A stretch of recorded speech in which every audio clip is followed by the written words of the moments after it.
welcome one and all to Count 5 Bargain Haul, and we've got lots of stuff from Poundland, we've got stuff from Home Bargains, and I found the next issue of the Dinky magazine.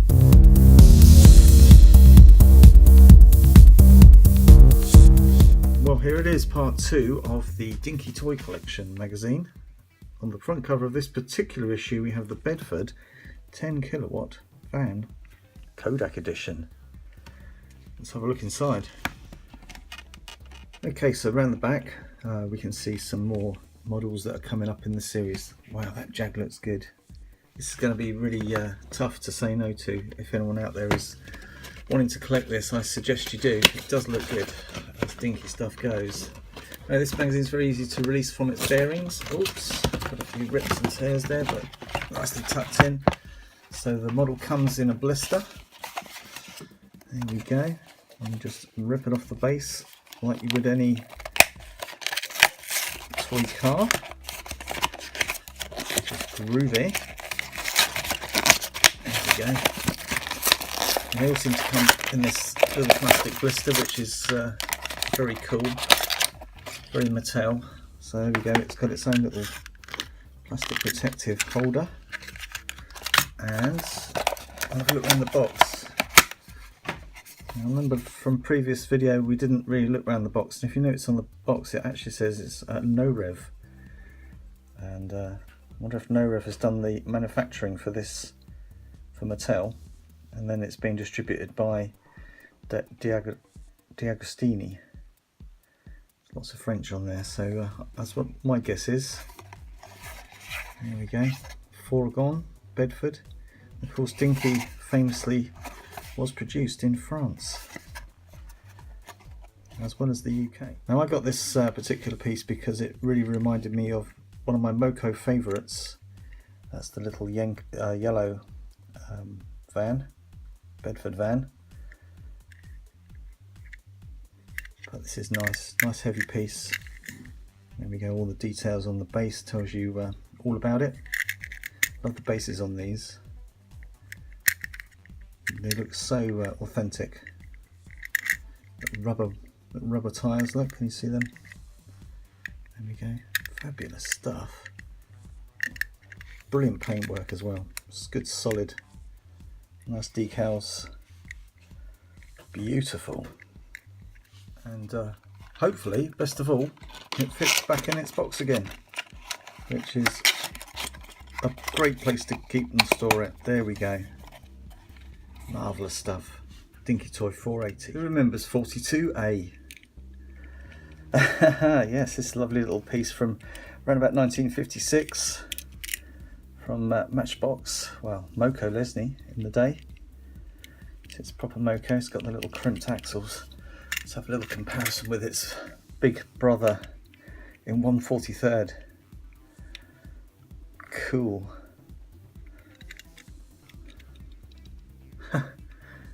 Oh, that's great, isn't it? You can really wondering at the time whether Moco used the Dinky casting as a guide. And if they did, it was a very rough one.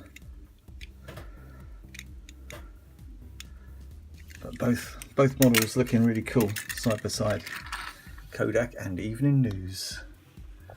Just have a quick flick through the magazines to see what's in this particular issue.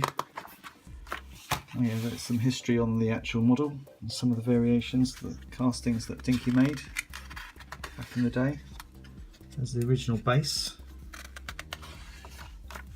There's some Meccano sketches there. Wouldn't that be nice to have the Ovaltine version? And there it is. Oh, that's nice. Original Meccano vehicles all in this. Oh yeah, other Kodak vehicles from the Dinky range. That lorry's cool. Some actual history on the real vehicle back in the day. Lots of band members would remember that vehicle, I'm sure, from the 60s. Some more Connors or Bedfords. Issue 3, and there's issue 4. Wow,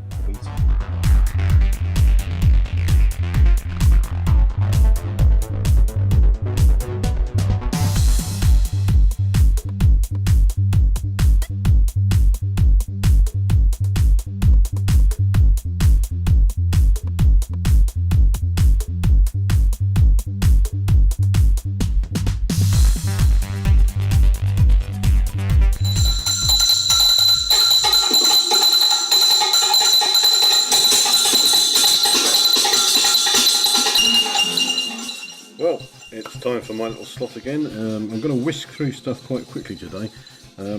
Happy New Year's, everybody. Rather belatedly, perhaps. Or shall we say, Happy Easter, depending on which one we're going to move to next. So, cut the waffle. I spent Christmas in lovely sunny Newport in South Wales. And there I found, as I always do, two particularly good places to get die casts. There's a wonderful little shop in the town called City Treasures, and also a place called Strawberry Water, which is really more of a sort of antique shop, junk shop. Anyway, cut to the quick. They always seem to turn up something, and I'm rather short of places to go to these days in London, believe it or not, that I can find these things. So thank God for Newport. So let's cut to the chase and some of the things that I found in both of the stores. So these are rather mixed up, so I got them in both the shops. So we'll start with this one here, and this is the Corgi US buggy, or US racing buggy. This is from the mid to late 70s. An incredible model, really. Not the sort of thing I'd normally collect, but I got a very good deal on a collection of models. So a rather interesting model, betraying the 70s, because there's economies going on here. Not a lot of metal because of the way that it's been put together. You've got this tubular structure, and the infilled red areas, apart from the base, which is of course metal, is plastic. So you've got plastic drivers in there, co-driver, all very well done. It's missing its spare tyre on the top, which I'm sure can be remedied. But a lovely detailed engine, probably a stock part that was put into a great many dragsters that Corgi did. I'm sure that probably appeared in one of those long dragsters, I think called the Commuter. But a fascinating model, and typically Corgi. So that's one. And then we go to this one. Nothing particularly special. It's a Corgi Juniors Mercedes-Benz 240. Yeah, I'm not sure if I've got it wrong, someone will tell me. It's a late production one because of these wheels, but it's in wonderful condition. And look, there's very little scratching to the glass. This was in a drawer of stuff mixed. Incredible, really, that it survived so well. So again, not my normal thing, but it was going for a song. How about this one? Now, the Corgi Juniors again, Volvo 245DL estate car. You've got an opening hatch here, wonderful purple paint and yellow glass, very, very 70s in its style. I didn't think much of it, really. Again, it was one of these deals. I got a certain amount of stuff for a price. When I put it up on Instagram, I was told that apparently this is a rare colour. I think normal colours are things like blue, green, orange, but this purple, metallic purple, is a rare one. So that was a bit of a boost. So I quite like it. It's unusual. So that's there, and then we'll move on to this one. Now this is interesting in particular because it's not a common vehicle, and it's not a common Corgi vehicle found. It's knackered, yes. It looks like someone's put a brick through the screen, which is for some of these guys out there who like to do dioramas of scrapyards. And there's one gentleman, I've forgotten his name now, but he does some wonderful dioramas of a scrapyard. He'd love this, I'm sure, but I am going to restore this at some point, do it a different colour, put the glass back in, do something with these economy headlamps, which is of course the same glazed unit as the windows and side windows. Really good detailing. I think this model came out around about 1970. It's a Reliant TW9, as it says. Reliant, of course, the same people who produced the famous three-wheel cars, the Vanguard, the Reliant Robin. They produced the Bond Bug as well, but they also produced the Reliant Scimitar, which is a very desired sports car. And went bust sometime in the late 80s or early 90s, I think. I can be corrected, I'm sure, by someone. Based up in Staffordshire, we're famous for using glass fibre for the bodies, and really low cost, low running vehicles, apart from the scimitar, of course. Interesting. It's just interesting, and I think the same company went on to license produce something by Piaggio. Now this may be the Piaggio Ape or Ape, not quite sure. Again, please do correct me, someone.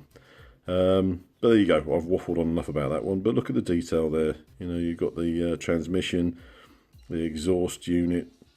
Not bad.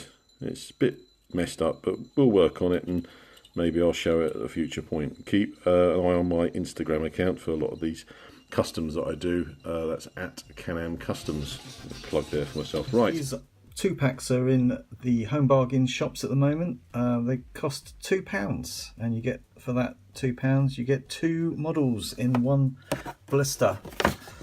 These are slightly different to the ones that I've had previously, as these have got special finger holders on them, so you can fly them around and do some serious fighting. And the other exceptional thing about this piece is this is Red 2 X-Wing fighter, as opposed to the Red 5, so that's part of the same squadron from the original film that shot down the old battle star. And there we go, there's a TIE fighter. Fantastic stuff. I'll leave that in the background because I really want to move straight on to the news. Poundland has got Fast and Furious, £1 a pop. Not only do they have 1 or 2 cars, they have the whole set. So I'm just going to randomly go through the cars. This is the Plymouth Roadrunner, of course. There's the front cover art. That's what's on the rear, tells you the whole set. Fabulous. I'm sure that had these been released normally, they never actually saw the shops. A place like Sainsbury's would have probably stocked them, or Asda, and they would have probably been on the shelves at £2.50 a pop, if not slightly more. So there they are, fresh in from Walmart in America, I should imagine. So they bypassed Asda somehow. There's the old Skyline. I've seen this one online, people hoarding it. Ridiculous. Having 20 or 30 of that, who needs it? But anyway, that's the Skyline. And one of the star pieces in the set is probably this piece. This has actually got a slightly different shade of blue for its paint scheme. It's probably actually more like the film car than the mainline release. Of course, all these cars have got plastic bases. They're basically mainline cars. There's nothing really exceptional about them. I mean, this one has actually got some nice graphics on it. Not sure exactly what that's supposed to mean. Fire and ice, I suppose. Ooh, Fast and Furious. The Honda S2000. You see no real extra details. Oh, that's got some nice front deck tampos on it. Here's that Corvette, the Grand Sport Roadster. I believe this was specially made for the series, for the Fast and Furious Fast 5, based on an actual Grand Sport. It's an interesting one, the Subaru WRX STI. There we go, Fast and Furious 7. Wow. Really lacking in substantial details. It's just a glorified mainline at the end of the day. I love this Porsche though. Nice to see this back again, the GT3 RS with its interesting lights, the old fried egg lights there. That's cool. Again, no details hardly at the rear at all. Little plastic spoiler on the back there.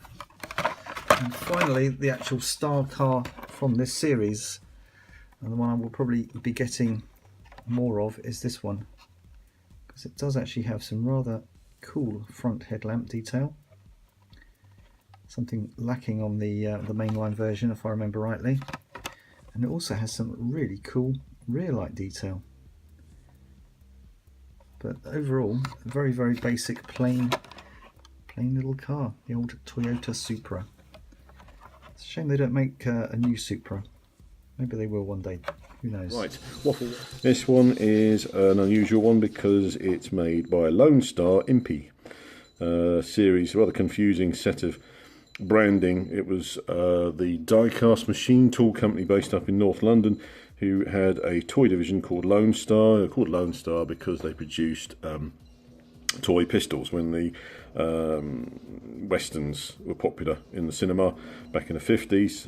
They sold loads and loads of them, and some of you older guys would probably have had a Lone Star gun. They then moved into other die-cast toys, and they called them Impeys, or Roadmaster Impeys, and then they called them, with the super fast type wheels, something else. I've forgotten now. Again, I'm sure someone can tell me, or Chris can fill it in there. So this is a Merryweather, referred to as a Merryweather HTTL fire engine. Now that should stand for High Telescopic Turntable Ladder. A bit of a mouthful. That is what's supposed to be in there, and if you go to Google and put all of that gumph in there, you'll see one of these in better nick. But it's an AEC truck unit, very similar to the Matchbox fire engine of the similar period from the late 60s. A bit more detail, more cab in there. Thinking what to do with this one. Obviously it's going to need some work doing on it, but I might put a box body on the back and make a sort of an emergency control unit for it, the sort of thing that rolls up where they do all the logistics at a disaster site. So let's hope it won't be a disaster when I make it. So that's the AEC there. You can see the AEC logo. Much better detailing. I have to say that actually Lone Star, or Dice Cast Machine Tool Company, DCMT, whatever it was called, they produced very high quality castings which were on the same level, if not, dare I say it, better than Leslie Matchbox, which I'm sure I will have stones thrown at me by the purists, but I think they were actually just that touch class. They were more expensive, I believe, and they weren't quite so common to find. So that's that one. And the next one here, this one was a real afterthought when I was going to pay for the models at, I think it was a Strawberry Water in Newport, and I just picked this up and the chap said you can have that in on the deal. It's a Barago Saab 900 Turbo from sometime in the 70s, 80s. Crude in some ways, but in other ways very well detailed. As you can see, we've got these rally stickers on it. These are stickers. Not bad actually, but they are stickers. And sacrilege here, I took the label off this side so I could see some of the detail that had been covered up with this vent.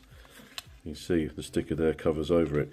The interesting thing with this is that as soon as I put it up on Instagram, I had people all over me saying, I want that, I'll swap it. And I thought, well, okay guys, that's nice to know, and normally I would sell, you know, for things I wasn't too bothered about, but I'm interested to see what I can do with this, and I am going to respray it. So I'm sorry guys, maybe I'm committing some terrible crime, but you know, like Chris, I'm into this hobby for the enjoyment of it, not for, you know, maximum investment value and you know, obsessive stuff. You know, I think, you know, it's nice when people do get interested in stuff, but when it gets to the point where it's too much, I just think, well, it spoils the hobby slightly. But each to their own. It's something for everybody, but I want to have fun with some of this stuff, and after all, they are toys. So that's that one. We'll move on to this one. This is the Corgi Juniors Healer Wheeler, a fantasy vehicle from the early 70s, which went on to become the Joker-mobile. So you might remember that, some of you. Really unusual, totally fantasy. It's like a high-speed ambulance. You've got little doors at the back with vents on. Someone's attacked it with a black pen at some point by the looks of it. These doors appear to open up as gull wings. They don't, because it's a sealed casting, but the beacon on the top is intact. That's quite something, and the paintwork's not bad. So a real survivor, a really heely-wheely survivor there. So interesting, and I think this is interesting because Matchbox produced something on a similar level called the Stretcher Fetcher. So it was this whole thing of funny little names like Hot Wheels were doing in the 70s, and still continue to give their fantasy cars sort of rhyming names. So Healer Wheeler and Stretcher Fetcher. So don't need to do anything with that one. It would be wrong to try and restore it. It's in very good condition. That's that. This one here, yes, you guys might go, oh, I've seen it before, nothing really special about that. But it is, for me, because I've always wanted to get this particular colourway on the, I think it's called the Hairy Hustler. Yeah, Hairy Hustler, which is from 1971. It's an early super fast fantasy car, and it came originally in a sort of copper bronzy colour, with some stickers on the side. This was an attempt to rejuvenate the casting life in the late 70s when they came up with something called streakers, which was their first attempt at doing what is called tampo printing. So this is all this design here over the top of the white paint. Quite common now, obviously we're used to seeing it, and it is the way that design is applied on rather than stickers. You know, this is done with stickers and it's suffering because it fades and peels and chips and looks horrible. This was an attempt to try and put design on that would be more long lasting. It was the early days of it, so it's quite crude, and in some ways they could only apply it to areas that are easy to apply. So tampo is like a printing, like a pad printing. But you know, a lot of you guys will know what that's about. I like it because there's a very successful rejuvenation of this casting, and I like it. It's just fun. Could have done with something on the side, but the practicalities of the printing meant that they would just do one or no, two runs over there with the red and the black. So nice piece. I like that. And let's move on to Batmobiles very quickly. I have a lot of time here. This. My parents managed to pick up for me in Bexhill. I'd seen it in a shop window when I went to go and visit them, but the shop was shut. So I asked them if they could go and pick it up for me, and I got it for a good price, or they did. It's the early Corgi, but it's not Corgi, it's Husky, as you'll see. Okay, Husky was the Corgi Junior line before they rebranded it, and was only available in Woolworths on an exclusive deal. And this is the small scale Batmobile, which I think is actually extremely good for its age. You've got two figures of Batman and Robin. They're joined together, actually. I wondered how they managed to stay in, but there's a bar between the two. And an interesting feature is this flame thing, which runs off a cam, which is why you've got this bump bit there. There's a cam on the axle, and it allows this bit of red plastic to go in and out to look like a flame coming out the jet nozzle. This casting was rejuvenated twice, and this is the final third version of it. Obviously, you've got the super fast, whiz wheels that Corgi did. Robin's gone for a Burton. He's gone for another career choice there, obviously. And Batman's feeling a bit, not very colourful, shall we say, but at least he's there. The Batmobile sticker has moved from the doors and has gone onto the back, and there's lots of interesting things for obsessive collectors to spot here. There's only 3 chevrons on this one, and there are 4 on here, and that's because obviously so they could get that sticker in and do what they needed to do. Also, this bar over the top of the cockpit went, and you just had plastic, which is why that used to break all the time. What else? Obviously the jet nozzle feature went. I think that went on the second rejuvenation, and was replaced by this terrible tow bar that was so you could tow the Batmobile, the Batboat, which I can't ever recall whether he actually did tow his boat around with the Batmobile. Again, someone could tell me. There you go. So that's an interesting sort of comparison piece there, and I think I've done extremely well with this one, because they just don't turn up, and when they do, they're expensive, and this has got quite a lot of its paint. So a winner chicken dinner, as Chris would say. Well, I did actually find some nice basic models too that have just turned up. Little teaser there. We're going to have a look at this piece first. So this is the Lotus Evora. I've probably got one of these already out there, but this was such a lovely representation of the model that it just had to come home with me. I mean, look at that. Beautiful in black, on black, with blackness. Absolutely blacktacular. See the rear engine details there? I mean, that is just supreme. It's going to be really hard to take some pictures of that, but it does look nice in the light. I will try and do something with it. Great details. Probably one of Matchbox's best castings ever, actually. Very, very few casting flaws on this one. interesting paint scheme there. Looks like it's already rusted or something. That black, speckly sort of black that's got there. I love those rear lamps. Very sardonic.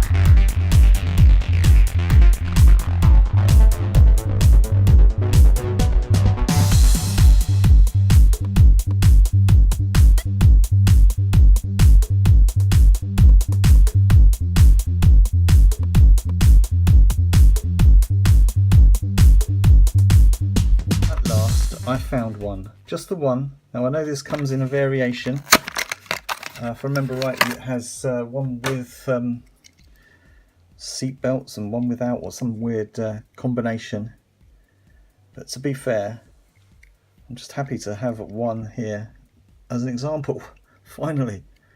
And Matchbox did a lovely job on this. The old 1971 Nissan Skyline 2000 GTX. Wow, and this is in such a good granny mode. I love it. It could do with a little bit of black in there, just to pick out some details. Overall, probably not the best casting of this model ever, but for my Matchbox collection, it's a definite must-have. I'm finally happy to say that I have actually found one. Wow. It's a shame they don't put the scales on these anymore. Not that they were particularly accurate, but there it is. What a thing. It's only taken me a year and a bit to find one. Oh, goodness me. Of course, I've got no chance of getting hold of those beautiful M2 models. They are just out of my reach, unless I go on the eBay or something. But there we go. Great stuff. It even says Skyline on the rear boot there. Beautiful. There we go. I do like Skylines. I'm not a mad collector for every single model of the Skyline, but it's nice to have a good selection of models. And this is the well known as the Hakasuka. There it is. Brilliant.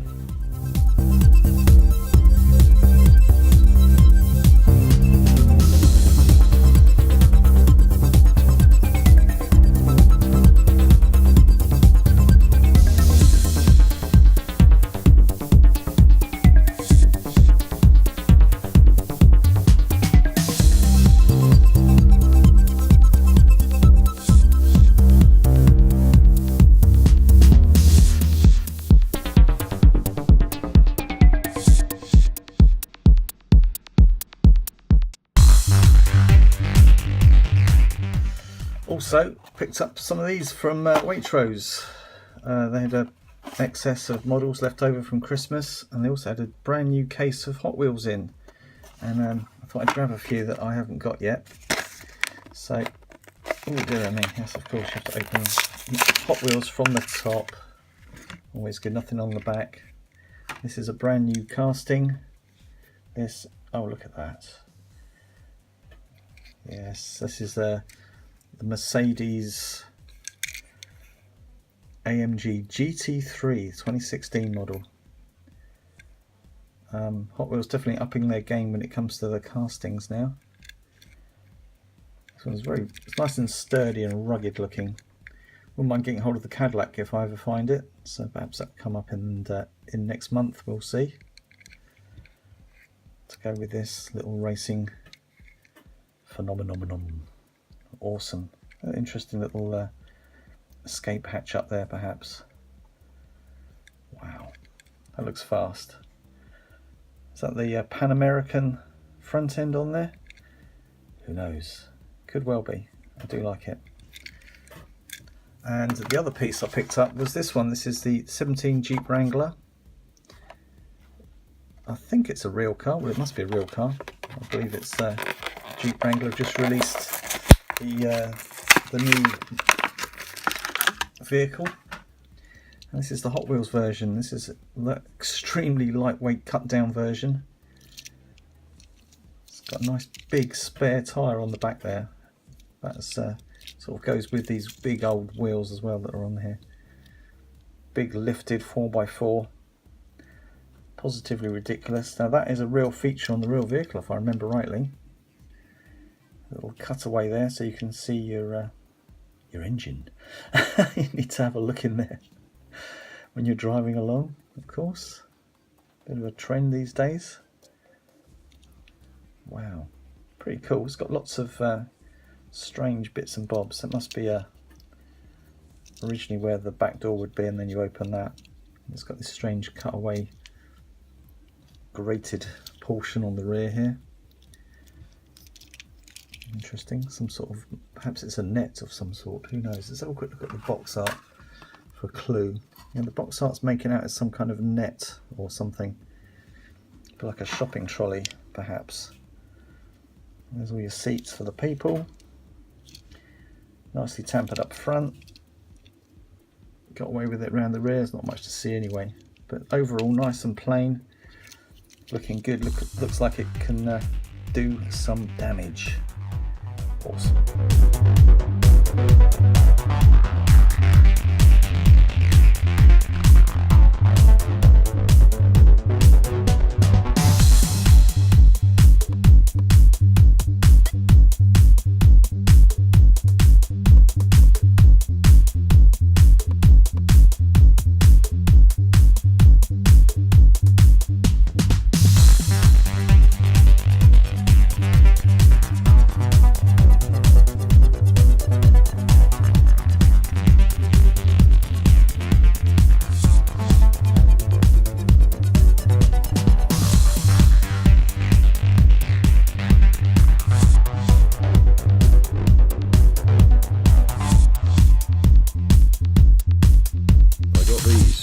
These were from City Treasures, and they are the Hachette series from the, I think it was about the year 2000, Century of Cars.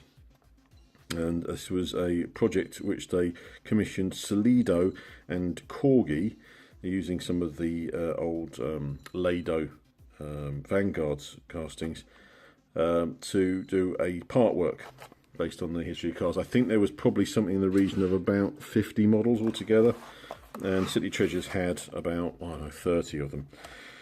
I sifted through and picked the ones I wanted. It was an incredible deal they were doing. I've still got the magazines, but who wants to see those, quite frankly? It's just paper. This is a Solido Triumph TR6. No, it's not. It's a Spitfire, sorry. Doing this too quickly.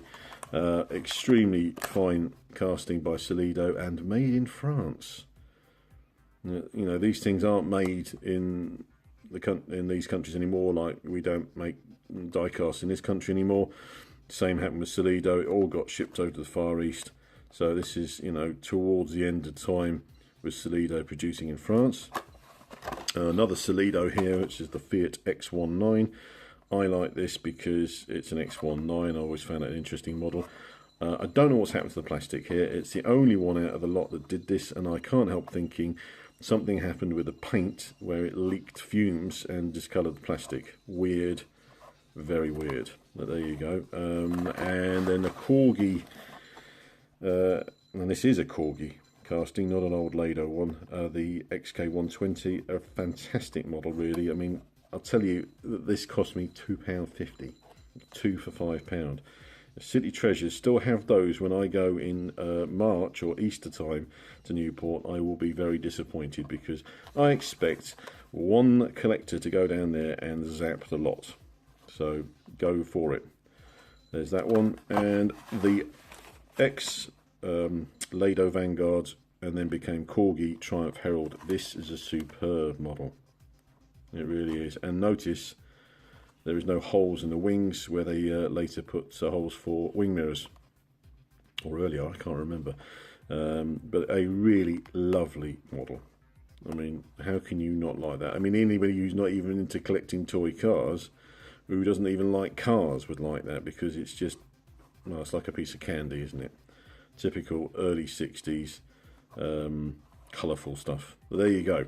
So that is the Newport collection, and who would have thought that Newport would be able to provide so much for me, but it did. Well, the last thing I'm going to show you today is going to be this piece here. This is a Racing Champions Mint Motor Trend magazine. Oh, wonder what that means. Oh yes, it's a 1/64 scale Buick Riviera from 1949. Wow, that's all still cased up, and this one comes to us from a long time ago, back in the day. Let's have a look what it says on the back there. I'm thinking 1998. I don't know. 1997. So there we go. So probably from around about 1998. I think we need to open this one up and have a good look inside. Right, so I spared you the pain and misery of decapitating it from its box. This one wasn't quite as happy to leave its encapsulated tomb after so many years of being hidden away, but I finally managed to get it out, and wow, doesn't it look awesome. Wow. Now these Racing Champions, they came with their own little stands back in the day. I think the new idea of giving them a box though is probably much more useful. So there's a little handy holder. The handy holder. We'll have a look at the stand first. Now these are particularly interesting because they come with a special badge, which I think is awesome. And that's actually screwed to the back there, so I imagine you could release that if you wanted to and use it around the house, perhaps make it into a fridge magnet or something. It seems to be made out of solid die cast with a little enamelled badge on the front there.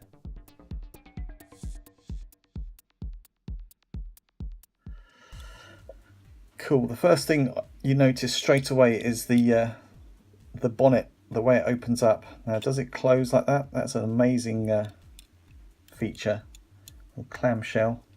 I should imagine back in the day the engineers would have been happy to all be clambering around on one side of the car just to work on the engine. Hopefully all the important parts are down that side. That's interesting features on the base. I should imagine that's where the spare wheel is stashed in the boot. The bonnet being the only opening feature on this particular piece. That's a sort of, I don't know what you call that green. Forest green. Really, really sparkly as well. Metal base. Super shiny. Nice white walled rubber tyres as well. There's that white wall part of the tyre. I think that's the actual wall. The white piece is actually part of the wheel rim itself. It's got those lovely Buick lines and those signature exhaust ports there, which are more for show than go. What does that say on the back there? Unless we can zoom in on that particular portion. What does it say? It says Dynaflow. Oh, that's the kind of word you haven't heard really since the 1950s. Dynaflow. Yeah, you can imagine that being associated with washing machines and vacuum cleaners, and in this case, automobiles. Let's have a quick look under that engine. We never really had a look in there. Oh, look at that little hood ornament on there. It's all die casted in. And thankfully, another piece from 1998 that isn't crumble-tastic. Whoa, yes. Oh yes, there we go. It's the radiator up front there. Your air cleaners, transmission parts, I suppose, are back down the back there. Big old engine. What's that? Can't be a V12, surely. It must be a straight six. Marvellous stuff. We'll have a little look inside as well. All the dash is nicely done as well, in that little red special red colour. And there you go. Anyway, this is Count 5 saying thank you very much for everybody for watching, subscribing, tuning in. Hope your hunting will be as fruitful as mine has been. Ta-ta for now. I'll see you in the next episode.